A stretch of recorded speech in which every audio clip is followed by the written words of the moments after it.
Once in the bustling city of Rome, there lived a young man named Marcus. He was not rich, not poor, but like many, he felt lost. Every day he walked through the crowded streets, watching people hurry to their jobs, their families, their ambitions. And every night he lay awake, staring at the ceiling, wondering, what is my purpose?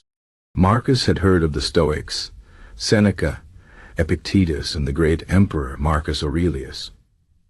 But their words seemed distant, like echoes from another time. One evening, his frustration grew too heavy to bear. He made his way to the small library near the edge of the city, where an old man named Lucius worked as a scribe. Lucius was known for his wisdom, and many said he had studied the Stoic teachings deeply.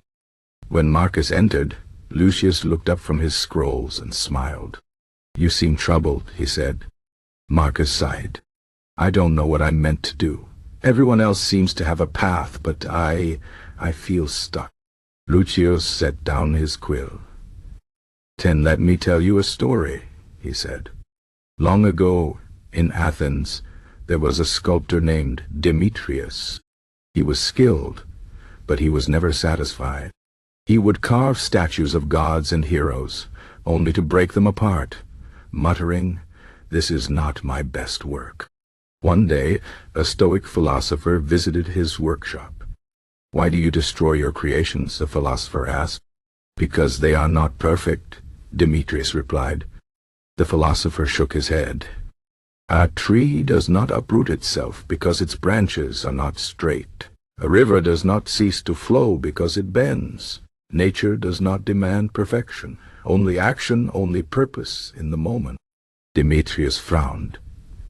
'But what if my purpose is to create something great?' The philosopher smiled. 'Your purpose is not to create greatness. Your purpose is to create. The rest is not in your hands.' Marcus listened, but he was still confused. 'So the Stoics believe we have no true purpose?' Lucius chuckled. 'No, they believe purpose is not something you find like a hidden treasure. It is something you live. Every day, in every choice. A baker's purpose is not just to bake bread. It is to wake each morning and knead the dough with care. A teacher's purpose is not just to instruct. It is to stand before students.' Marcus thought about this. 'But what if I choose wrong? What if I pick a path and fail?' Lucius leaned forward. 'The Stoics say failure is not the opposite of purpose. It is part of it. A ship's purpose is to sail, even if storms come. A farmer's purpose is to plant, even if the harvest is small. You do not control the wind, but you can adjust your sails.' For weeks, Marcus returned to the library. Lucius shared more stories of Epictetus, who was born a slave but taught kings, of Seneca, who wrote letters of wisdom even as death approached. Slowly, Marcus began to understand. One morning he did not go to the library. Instead, he went to the docks where fishermen unloaded their catch. He asked to work with them. At first his hands were clumsy, his muscles weak. But day by day he learned. The work was hard, but there was peace in it. Years passed. Marcus never became rich or famous.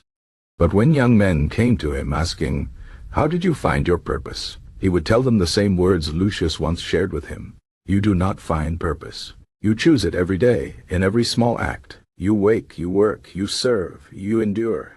And in time, you realize you were never lost. You were exactly where you needed to be."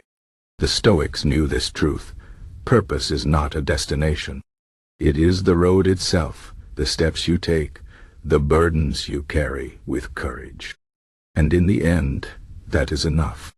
So if you, like Marcus, have ever wondered, "What is my purpose?" remember, it is not a question to be answered, but a life to be lived. Start where you are. Do what you can, and trust that in the doing you will find your way.